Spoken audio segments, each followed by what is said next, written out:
বন্ধুরা, কাজল ভিলেজ কিচেনে সকলকে স্বাগত জানাই। রোজকার মতো আজও রান্নাঘরে চলে এলাম। আজকে একদম বাচ্চা থেকে বড় সবাইরই পছন্দ একদম আলুর একটি মজাদার রেসিপি আপনাদের সঙ্গে করে শেয়ার করব। তার জন্য প্লিজ প্রথম থেকে লাস্ট পর্যন্ত ভিডিওটি দেখতে থাকুন, আশা করছি বেশ ভালো লাগবে। তো চলুন তাহলে শুরু করা যাক। আলুর খাবারটা করার জন্য গ্যাস অন করে দিলাম, এখানে একটা কড়া বসিয়ে দিলাম। এবারে এর মধ্যে দিয়ে দেব হাফ চামচ সাদা তেল, বা আপনারা চাইলে বাটারও দিতে পারেন। আমি দিয়ে দিলাম তেলটা, দিয়ে একটু চারিদিকে এইভাবে ছিটিয়ে দেব। দেখুন, তো দেখুন তেলটা কিন্তু বেশ গরম হয়ে গেছে। তেলের মধ্যে দিয়ে দেবো আমি এখানে ক্যাপসিকাম কেটে রেখেছি, এরকম টুকরো করে বড় সাইজ করে দিয়ে দেব। আর দিয়ে দেবো দেখুন এখানে আমি পেঁয়াজকেও এইভাবে টুকরো করে কেটে রেখেছি, আর এখানে টমেটোরও টুকরো করে কেটে রেখেছি। একটুখানি লবণ দিয়ে দেব। তো লবণ দিয়ে এটাকে একটুখানি ভেজে নেব। তো একটু কাঁচা কাঁচা মতোই ভেজে নেব, হালকা জাস্ট একটু নাড়াচাড়া করে নেব। তো দেখুন এভাবে একটু হালকা করে আমি নাড়াচাড়া করে নিলে তাহলে সবজিগুলো কিন্তু বেশ নরম হয়ে যাবে। তো দেখুন সবজিগুলো কিন্তু ভেজে নিয়েছি। এবার আমি গ্যাসকে অফ করে দেব, এগুলো এই কড়ার মধ্যেই থাকতে দেবো ততক্ষণ ঠান্ডা হয়ে যাক। আর এখানে দেখুন একটা আলুকে আমি এইভাবে গেট করে নিয়েছি। তো এই গেটারের যে বড় সাইজের এইখান থেকেই আমি গেটটা করে নিয়েছি, তাতে করে আলুগুলো দেখুন যেমনই পাতলা হয়েছে তেমন কিন্তু বেশ সরু সরু আর লম্বা লম্বা হয়েছে। এবারে এর মধ্যে আমি কিছু উপকরণ দিয়ে, তো দেখুন এখানে আমি দুটো কাঁচা লঙ্কা কেটে নিয়েছি, এই কাঁচা লঙ্কাটি দিয়ে দেব। আর চাইলে কিন্তু বন্ধুরা যদি বাচ্চাদের জন্য তৈরি করেন তাতে করে কিন্তু এখানে কাঁচা লঙ্কাটা একটু কম বেশি দিতে পারেন, বা এটা বাদও দিতে পারেন। এবারে দিয়ে দেব স্বাদ মতো লবণ বা মাপ মতো লবণ। তো দেখুন লবণটা আমি দিয়ে দিলাম। আর দিয়ে দেবো এইখানে যেটা কর্নফ্লাওয়ার, দেখুন কর্নফ্লাওয়ার এটা ছোট চামচ বলে এখানে আমি 5 চামচ দিয়ে দেব। তো দেখুন এখানে 5 চামচ দিয়ে দিলাম। আর দিয়ে দেবো আমি এখানে একটু গোলমরিচের গুঁড়ো। তো গোলমরিচের গুঁড়োটা দিলে টেস্টটা কিন্তু বেশ ভালো আসবে। তা আর কিছু উপকরণ দেওয়ার দরকার নেই। এই কর্নফ্লাওয়ারের বদলে কিন্তু আপনারা চাইলে এখানে ময়দা বা বেসন দিতে পারেন। তো দেখুন আমি এখানে কর্নফ্লাওয়ারটা এইভাবে আমি মিশিয়ে নেব।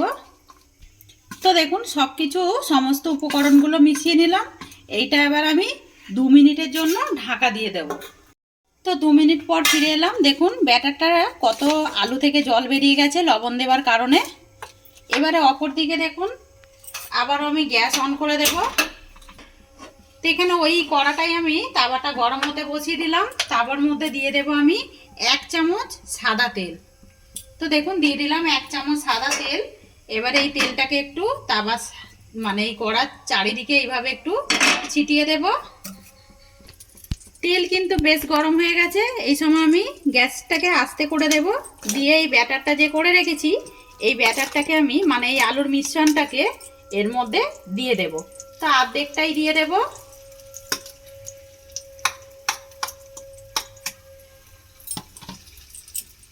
দিয়ে আমি তাওয়ার চারিদিকে এইভাবে আমি খুব পাতলা করে এটাকে এইভাবে রুটির মতো করে এটাকে আমি এইভাবে মিশ্রণটাকে দিয়ে দেব। তো দেখুন কিভাবে করছি।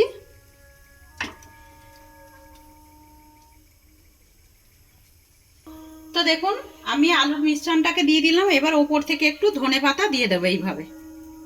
তো চাইলে কিন্তু তোমরা এটা আলুর মধ্যেও দিতে পারেন, আলুর মিশ্রণের মধ্যে আমি একটু ওপর থেকে ছড়িয়ে দিলাম। দিয়ে আমি চামচ দিয়ে এইভাবে একটু সেট করে দেব, তাতে করে দেখতে কিন্তু রুটিটা বেশ ভালো লাগবে। দেখুন, তো চাইলে এটা ওর মধ্যেও দিলে কিন্তু দেখতেও ভালো লাগবে। তো এবারে দিয়ে দিলাম মিশ্রণটা ঠিকঠাকভাবে এরকম। এটাকে এবারে ঢাকা দিয়ে রান্না করতে দিয়ে দেব। তো অপর দিকে দেখুন এখানে একটা বাটি নিয়েছি, বাটির মধ্যে একটা রসুনকে আমি এইভাবে টুকরো করে একদম মিহি করে কেটে নিয়েছি। আর অল্প একটু মানে চিলি ফ্লেক্স বলতেই পারো, এটা আমি শুকনো লঙ্কাকে এইভাবে আমি করে নিয়েছি। তো একটা লঙ্কা নয়, এর মধ্যে কিন্তু একদম মানে একটা লঙ্কা 4 ভাগের 1 ভাগ রয়েছে। এবারে এর মধ্যে কিছু উপকরণ দিয়ে দেব আমি টমেটো সস। আমার কাছে পিৎজা সস যেহেতু নেই তাই জন্যই আমি এইটাকে আমি পিৎজা সসের মতো একটু রেডি করে নেব। এটা খেতে কিন্তু বেশ ভালো লাগবে। তো দেখুন দিয়ে দিলাম টমেটো সস। আর দিয়ে দেবো এর মধ্যে আমি একটুখানি গোলমরিচ গুঁড়ো। তো দেখুন গোলমরিচ গুঁড়োও নিয়েছি, নিয়ে আমি এই মিশ্রণটাকে ভালো করে মিশিয়ে নেব। তো একবার এইভাবে বাচ্চাদেরকে টিফিন করে দেবেন, বাচ্চা কেন বড়রাও কিন্তু এইভাবে একদম অনায়াসে কিন্তু খেয়ে নেবে। এই টিফিনটি মজাদার একটি টিফিন। তো দেখুন এইটাকে একদম ভালো করে মিশিয়ে নিলাম। তো অনেকটাই কিন্তু পিৎজা সসের মতোই হয়ে গেল। তোমাদের কাছে পিৎজা সস থাকলে পিৎজা সসই দেবে, তাতে করেও ভালো হবে। আমার হাতের সামনে এখন যেহেতু নেই, তাই আমি এইভাবে একটু সসটাকে রেডি করে নিলাম। তো দেখুন এটা 2 মিনিট হয়ে গেছে, অপর পিঠটা কিন্তু বেশ রান্না হয়ে গেছে। দেখুন এটাকে এবারে উল্টে দেব।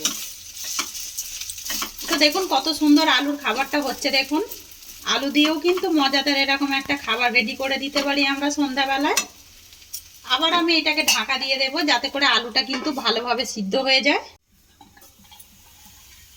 দেখুন এটাকেও আমি ওই একইভাবে 2 পিঠ ভালো করে ভেজে নিলাম। এইটাকেও উল্টে দেব। দেখুন কতটা সুন্দরভাবে ভাজা হয়েছে। তো এবার একটা প্লেটের মধ্যে তুলে নেব। আবারও এই কড়ার মধ্যে ওই একইভাবে 1 চামচের মতো তেল দিয়ে দেব। খুব বেশি তেল দেওয়ার দরকার নেই, এরকম অল্প একটু দিলেই হবে। দিয়ে একটু কড়ার চারিদিকে ছিটিয়ে দিলাম, যেহেতু তাওয়াটা গরম রয়েছে। আবার আমি এই মিশ্রণটাকে ঠিক মাঝ বরাবর এইভাবে দিয়ে দেব। তো সবটাই দিয়ে দেব। দেখুন ওই একইভাবে আমি আবারও এইটাকে ওই পাতলা করে দেব। দেখুন যতটা সম্ভব ততটাই কিন্তু একটু পাতলা করে দিতে হবে।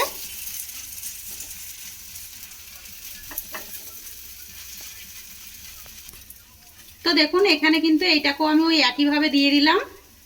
এবারে এর উপরে ওই আবারও আমি একটু ধনেপাতা ছড়িয়ে দেব। তো দেখুন ধনেপাতাটাও বেশ সুন্দর করে দিয়ে দিলাম। দিয়ে একটু এইভাবে আমি হাত দিয়ে একটু এইভাবে চেপে দেব, যাতে করে সেট হয়ে যায় আলুর মধ্যে। আবারও এটাকে 2 মিনিটের জন্য ঢাকা দিয়ে দেব। তো দেখুন এইটাকেও আমি একইভাবে ভেজে নিলাম। এবার আমি এটাকে উল্টে দেব, দিয়ে এর মধ্যে যেই এই টমেটো সসটাকে আমি রেডি করে রেখেছিলাম এটার ওপর থেকে দিয়ে দেব। তো এটা বলতে পারো আলুর পিৎজাও বলতে পারো। তো কতটা সহজে দেখুন এরকম একটা সন্ধ্যাবেলায় টিফিন করে নিলাম। তো এটা তোমরা কি কিরকম নাম দিতে চাও আমাকে কমেন্টে জানাতে পারো।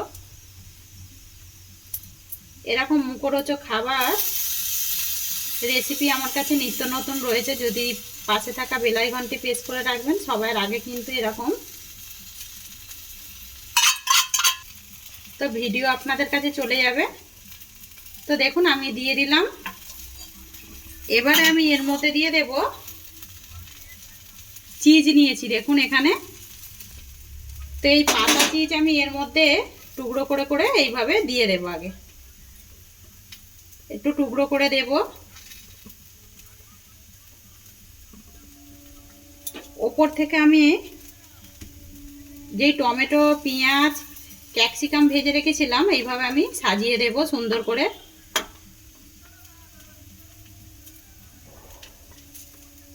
তো দেখুন কতটা সুন্দর লাগছে। দেখুন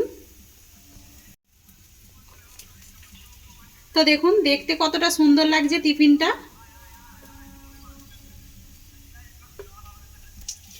আবার আমি ওপর থেকে এই চিজগুলোকে ছিঁড়ে এইভাবে টুকরো করে করে দিয়ে দেব। তো গ্যাসটা সবসময় আস্তে রাখতে হবে, খুব জোরে একদম দেবেন না, তাতে করে কিন্তু খাবারটা পুড়ে যেতে পারে। তো দেখুন দিয়ে দিলাম। আমি যে এখানে আর একটা রুটি করে রেখেছিলাম আলুর, এইটাকেও আমি দিয়ে দেব।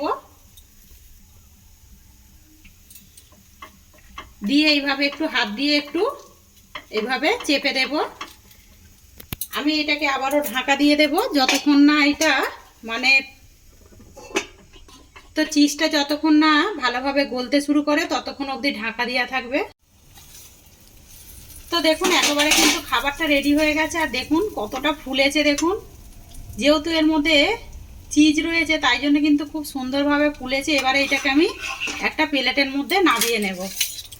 তো দেখুন একদম আলুর পিৎজাও বলতে পারো নামিয়ে নিলাম। এটা কিন্তু গরম গরম খেতে বেশ দারুণ লাগবে। এবার আমি এটা মাঝ বরাবর এইভাবে টুকরো করে কেটে নেব। আর বাইরে কিন্তু প্রচণ্ডভাবে বৃষ্টি হচ্ছে। তো এখন যেহেতু বেশ অনেকটাই সন্ধ্যা হয়ে গেছে, তাই জন্য আর বাইরে কিছু দেখাতে পারলাম না। এবারে এরকম মাছ বরাবর কেটে নেব আগে। তো এবারে এটাকে আমি টুকরো করে এইভাবে কেটে নেব। তো দেখুন এটাকে বেশ সুন্দর করে টুকরো করে কেটে নিলাম। এখন বন্ধুরা একদম আলুর একটি মুখরোচক টিফিন আপনাদের সঙ্গে শেয়ার করলাম। রেসিপিটা যদি ভালো লেগে থাকে লাইক শেয়ার কমেন্ট করবেন, বন্ধুদের সঙ্গে শেয়ার করবেন, আর এই ছোট্ট চ্যানেলটিকে সাবস্ক্রাইবার করে নেবেন। আমার এরকম নিত্য নতুন রান্নার জন্য পাশে থাকা বেল আইকনটি প্রেস করবেন। সবাই ভালো থাকবেন, সুস্থ থাকবেন, ধন্যবাদ। আবারও কোনো নতুন ভিডিও নিয়ে ফিরে আসবো।